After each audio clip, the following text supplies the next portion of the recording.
Hey, hey, hey, what is up? So, if you're watching this, we're going to be talking about end of year best practices. Let me know in the chat what are some of your practices that you like to do at the end of the year that ensure that you have your best year ever.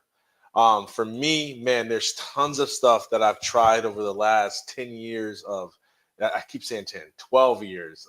Man, I've been doing this for 10 years, 10 years, it's like 12 now for the last 12 years of doing business that I feel like are really helpful to help me really maximize the lessons. One of the things that I learned from going from a championship football team to a team that was 3-9, yet despite having NFL and CFL draft picks on it, one of the things I learned about a championship culture versus a losing culture was that champions know how to repeat their success, and losers, a losing culture, tends to have success by luck. They do some stuff, had some great months, but they don't know how to duplicate, replicate that. And there's levels to that game. It's not just about can I maximize on some of my lessons. It's like at what depth am I holding the mirror for myself? What's my reflection? There's a difference between working with a master musician to elevate a song and working with somebody that's in a beginner stage. What's the difference? There's the depth of expertise and repetition and a repertoire of wisdom that they're drawing from. And so, man, we've done so many things over the year and have hired coaches and done courses, and like we've just found our own secret sauce towards the end of the year. And by the way, always still learning, which is why I asked the question is what is your best end of year practices? Amanda, I see you say breaking financial goals down to daily and weekly action plans. Oh, of course, pragmatic, right? Big, hairy, audacious goals broken down into how I'm going to achieve that. I love that. I love that. And for me, that's extremely important. Is and part of what we do as well. Our process is broader and holistic because I just believe in life and life to its fullness. One of the things that I learned from being a high level athlete that was externally successful but internally struggling was that it matters the quality of life that I'm creating. Success and reaching my goals needs to be holistic. So, number one, I'm assuming, even though you said financial, I'm assuming that there's also holistic goals that you're setting in all areas of life, relationally, spiritually, emotionally, because having that as well as financial is so, so, so important. Even as it relates to business, because the better you are, the better you are at running your business, the better you are at being an employee, the better you are at being a executive or a leader. So it matters. You at your best, you perform your best, right? So one of the things that we do, and one of the things I'm planning on doing is probably dripping some of this out, right? Right, like just dripping, like, hey, try this, try this, try this, because really, I've been in this end of year practice for about 30 days now, right? Like for the last 30 days, been like doing pieces of what I know to do at the end of the year, reviewing financials, looking at what worked, what didn't work, where can I maximize, what relationships do I want to nurture, what relationships do I want to distance, what relationships have I, had in my life and have not, been grateful enough, intentional enough about. So I've been in this whole holistic review of the year, my life, this journey that I've been on. And I want to share with you one specific thing on this stream that I think will be helpful for some of you, as well as my top kind of lessons that I've been learning from this practice. And then perhaps I'll drip some more content out on in terms of what's working for me, if you guys find this helpful. So you gotta, talk back to your boy. Let me know if this is helpful for you. Okay. So number one is reviewing every single meeting that I've had scheduled on my calendar. Right. There's a saying that we say in business that what gets scheduled gets done. And so a lot of things that we do get scheduled on our calendar. And so it's a very rich experience to go back and look through your calendar. And I like to do it in two swipes. The first time through, just pure gratitude, right? What are you extremely grateful for? there's going to be a lot of stuff that comes up. There's going to be some down moments. What's up, Conversations with Alicia? What's up, Life Options? Good to see you. What's up, Jennifer? Good to see you. Y'all let me know if you've got questions as I go throughout this, because I'm just going to let it rip real quick. So, going through the first time, only looking at the things that you're grateful for, the high moments, the lessons that you learned, the people that you met, the experiences that you had, the moments that you overcame that you didn't think you were going to overcome, like actually being grateful, even though there's going to be like improvements and heartaches and losses. And even if it wasn't your best of best years, like there's still tons to be grateful for. You've got life, don't you? You've got breath, don't you? You're still here, aren't you? You're listening to the stream, aren't you? So there's lots to be grateful for if you're intentionally looking for it. And I mean looking, hunting for it, not just like, oh yeah, I forgot. Like I graduated. Like I'm talking about like, oh man, I really enjoyed connecting with that person. That brought me so much life. Oh, I remember that conversation that I had and that was like right when I was thinking about this idea, and that gave me the confidence to launch it. Like actually intentionally looking for anything and everything that you can to be grateful for in your year. And I prioritize the big ones and then make sure that I'm hunting and looking for some small things, because I just think there's something about, if you can be grateful for small things, I believe God will trust you with big things. So there's something about being thankful for all of it and taking in all of it that just really expands our capacity to receive more, because we're being grateful for what we have now. So that's the first swoop through. Then the second time through is more of like a, like what can be improved, right? And so I said I'd like rattled off some of the questions that I usually typically ask. There's probably a bunch, 20 of them that I'm like filtering through, but it's like what worked, what didn't work, what were my top lessons, who was I around that I want to, be around less, who was I not around that I want to be around more, who am I not around at all that I want to be around more in 2025 and beyond. Like just emotionally, where am I at, and what am I grateful for, and how can I improve? It's like leveling it up, leveling it up. Okay. In fact, let me just read some specific questions. What worked? What didn't work? What did you learn about yourself? What are some of your top lessons? Is there anything that you ignored?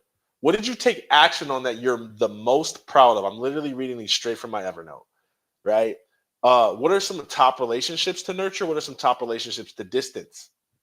Okay. And there's some other questions I can give you too, right? The one I want to zone in on today is what were your top lessons? And I want to share a couple of my lessons because I think it's the most vulnerable thing I can do. Um, Lesson number one: my physical physique and appearance matter more than what I thought that they did. They are a reflection of my inner world to other people, and they are clear signs of what I believe and how I show up in life. All right. So I'll share one vulnerable and I'll go deeper into the vulnerability. Okay. The first thing was that I I worked with a stylist. By the way, Jazz, if you're watching this, shout out to you. Hired a stylist this year, bought a whole new wardrobe, and I am still to this moment in life shocked at the difference that it made for other people. Now, there's a difference it sort of made for me, but I'll be honest with you, like it wasn't like this big gaping difference. Other than the fact that every single day prior to getting this wardrobe upgrade, I used to be in a little tizzy about what I was gonna wear. Like it used to be like, should I wear this or should I wear this? Because I really didn't like any of it, but I didn't care a bunch, but it took a lot of bandwidth to like choose, right? So having that energy and that space back is important. But the biggest thing is how much it's impacted other people. It's like there, I always kind of been a magnet because of my personality, my light, my gratitude, my smile, that type of thing, my energy. But it's like now that the like clothes match the inside, people can see it more. Like it's like they see who I already was. It's just I have a better representation of that externally. Does that make sense? And I think you can be in a dangerous wrestle with that. Like I know a lot of people who dress the outside up to cover what's on the inside. That's not what I'm talking about, right? I'm not talking about like trying to wear stuff to mask your insecurity. I'm talking about wearing things that reflect and display your happiness, your joy, your personality. So I did that this year, and man, that was a big, huge lesson for me. That stuff matters. There was people that would I was catching their eye that I wouldn't, I guess, normally have caught their eye. There was people that commented about it and something I was wearing. I was like, really? Like, there's people right now because it's like was no shave November, and your boy got the little beard going on that might not be listening to the stream because they're like, your boy ain't got a haircut on. So I'm recognizing how much that matters to other people and the importance of making sure I'm intentional with how I'm showing up. Obviously, not to the degree where I can't be human or perfect or dress down or wear sweats. Not saying I need to be someone I'm not, but saying that it's actually congruent to show who I am through the way that I dress and how I display myself, right? So that was a big lesson for me this year. And man, there's so much I can say about that because there was so much trauma that I had around clothes specifically, because growing up I never had the money to choose and buy what I want. It was always what I could afford versus what I desired. And so until this year, I mean, I've been breaking this for a while, but like I say, this was the year that like to make an investment in a wardrobe and a stylist is like completely completely shattering the paradigm that you can only buy what you can afford, right? Like it's just like bouginess all to the highest degree, right? And so it was a high gradient thing. For when I say high gradient, like difficult internally, emotionally, for me to meet and to choose to do, because of all the old psychology around like how uh irresponsible that would be, how there's so much more I could do with that money, how clothes don't matter. Well, we're just passing through this life anyway. There was so much dialogue. There was so many reasons why I could have talked myself out of doing something that was congruent for me. Did you catch what I said? There were so many reasons why I could have talked myself out of doing something that was congruent for me, because sometimes you talk yourself out of stuff that's congruent for you to do. Too many people talk themselves out of stuff that they should talk themselves into. They talk themselves out of starting, out of going for it, out of hiring, out of expanding, out of resting, out of something that they should be talking themselves into.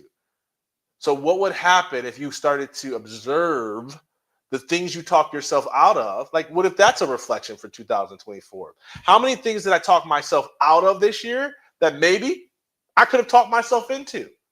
Okay. And again, it's not everything, but there's going to be some things that you were just too much in your head to follow your heart. And you should have just followed your heart and told your stinking old head to catch up. Right? Walk by faith, not by sight. Okay.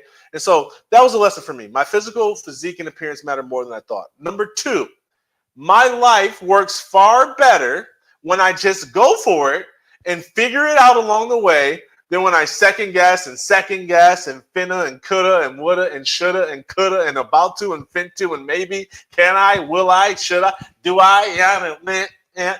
Scripture says a double-minded man is unstable in all of his ways. And again, am I double-minded in all my ways? I don't think so. But there's the more difficult challenges in my life.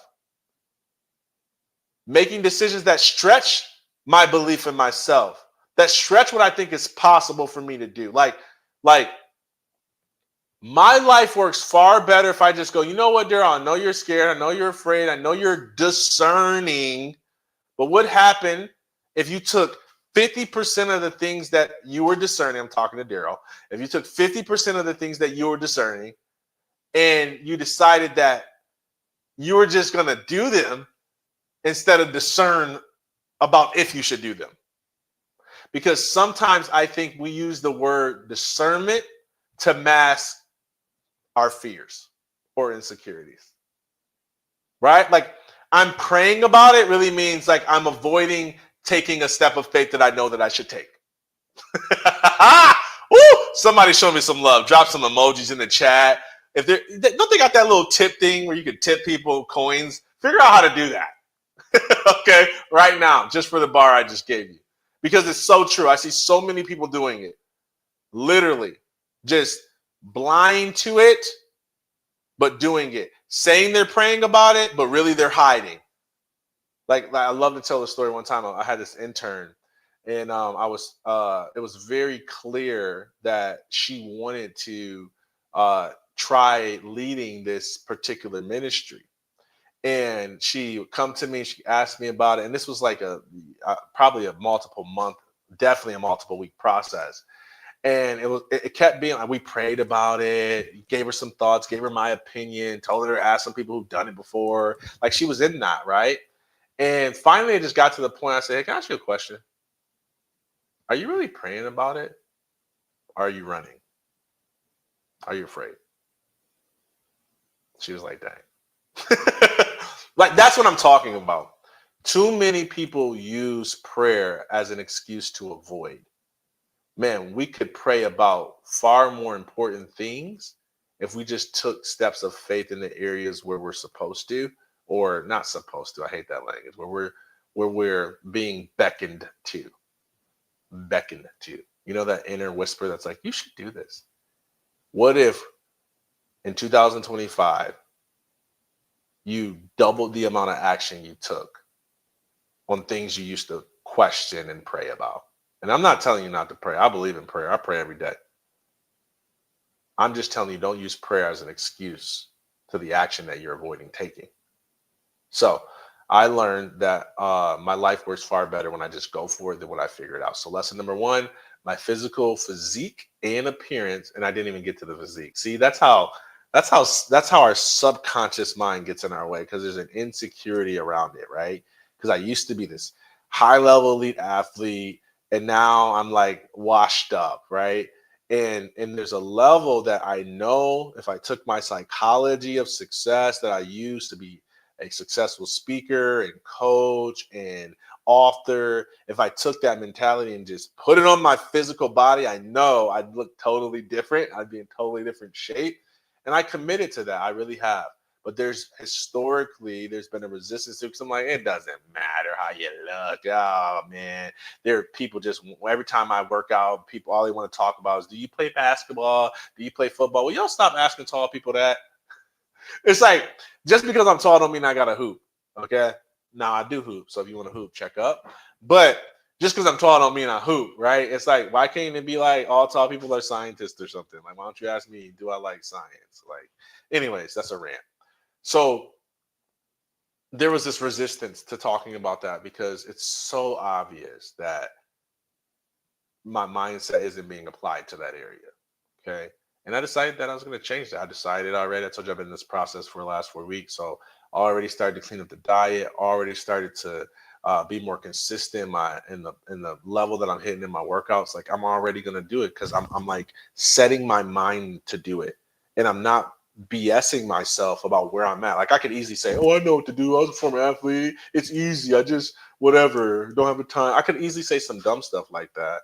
But the truth is that if I'm not going to do something that's very congruent for me to do, it's because I have some massive internal resistance to doing it. And if I'm honest with myself, I say, oh, okay, well, where's it at? Oh, there's an insecurity there. Oh, there's a pain, an old wound there. There's a fear there. There's a bunch of stuff there, right? And so to be able to just hold space for that, to give it a voice, not pretend like it's not there, and actually listen to my feelings and work through and journal it out and talk about, like, do whatever I got to do, then there's a settling. And so that's kind of where I've gotten to now, right? Like, I'm owning it, I'm facing it. So my physical physique and appearance matter more than I thought they would. My life works far better when I just go for it. um my content and interviews are more watched and received than I thought that they were. I can't tell you the number of times people hit me up and said, I've been watching it. I listen to all your stuff. I watch all your posts. And I'm like, well, then why don't you say nothing? Why ain't you on this live stream? Like, I didn't even know. I stopped doing it because wasn't nobody saying anything. And it's like, man, people are watching and listening. And sometimes it's, the algorithm doesn't always do the best. It's not all about social media analytics. Sometimes it's just about knowing that I'm putting the right content out there and doing my best to make sure it gets in front of people, that I got to trust that it's having an impact beyond what I could ever be able to measure. As much as I can measure, and I do measure, there's an impact that's happening beyond what I can measure. And the same is true for you. You don't know who's watching you. You don't know who's impacting, whose life you're impacting. You don't know who's still in the game because you're in the game. You just don't know. right? No matter how small or insignificant you feel, you make a difference and you matter. And your existence on this planet means something. So, I learned that, I matter more than I thought I did. Last one that I'll share here is that I started this like more of a spiritual practice of doing a cold plunge, and it was a major practice for me because I absolutely hate the cold. Even though I'm from Michigan, I hate the cold. I feel like the devil invented the cold. Like it's like snow, freezing, ice cold. No, no way. Okay. And so doing a cold plunge is on the very, very, very bottom of my desire to do list. I'm the guy in the office, like I'm in my office right now, and I have on this big thick coat, and it's probably the thermostat's probably on like 30 through 73, 74 degrees Fahrenheit. Like there's no reason for me to be in this big coat, but I'd be cold.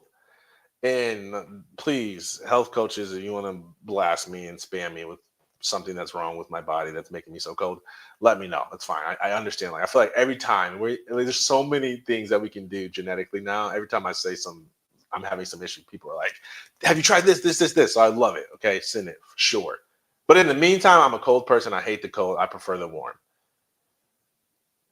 To do a cold plunge consistently as a spiritual practice, and again, there's a bunch of physical health benefits, but as a spiritual practice of doing something uncomfortable that I don't want to do and asking for God and the Spirit's help through it was one of the most powerful things that I did this year spiritually. And the reason being is because it helped me to develop a better relationship with the internal dynamics of doing things afraid and uncomfortable. And I've always been a pretty go for it guy, but man, it helped me to see areas like where in my life does it feel like a cold plunge? Nothing in me wants to do it, but everything in me knows that there's a benefit on the other side. Leading myself through the physical practice of a cold plunge helped me lead myself through the spiritual practice where that exists everywhere else in my life. So I would take something that you have a lot of resistance to. Think about energetically how it makes you feel. Like if you just feel what it feels like internally to be in the wrestle of that thing when it comes up for you. What physical exercise could you do that would bring up the similar psychology? And that's essentially what I did. And it was incredibly helpful for me to lead myself through it. It matured me in ways that life by itself was looking to do already. And it's something that I will carry with me forever. I will remember that. I'm not saying I'm committing to doing more of it, but I am open and willing to do more of it if that's kind of how Spirit leads me this year. So I wanted to share that with you because I think just in principle, it's good to have practices outside of the thing that you're resistant to help you with things that you're resistant to.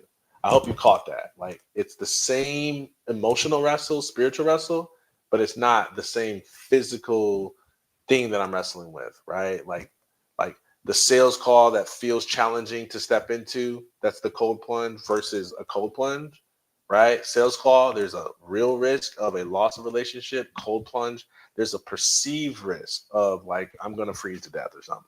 Like I can just walk out the tub, right? So having that rep and that physical practice helped me in terms of where that existed in other places of my life. I hope that y'all catch that. And if not, watch the replay back, run that back twice because it's really helpful to start to lead yourself through this type of self-awareness, spiritual development, personal power, maturity, because it was one of the most powerful things I've done this year that really helped me change my relationship with the uncomfortable and the unknown. Okay. So I would love to know from you, what's your favorite end of year practice? Pop said, yeah, you need more muscle mass. Your body temp will stay more on the warm. So I need more muscle mass. Okay. Cold plunge is like doing what's hard. So things become easier, of course. Um, So I'd love to know, what's your favorite end of year practice? Okay. I talked to you about several things throughout this time. Talked to you about going through your calendar, going two swipes through that. First time through gratitude, second time with more of a critical, how can you improve lens. I talked to you about the questions to ask yourself when you're looking to improve your year. Those questions, again, for people who are just now tuning in: what worked? What didn't work? What did you learn about yourself? What were your top lessons? Was there anything that you ignored? What did you take action on that you're the most proud of? Who really showed up for you this year and you want to nurture that? Uh, what are your top relationships to nurture? And what are your top relationships to distance? Okay.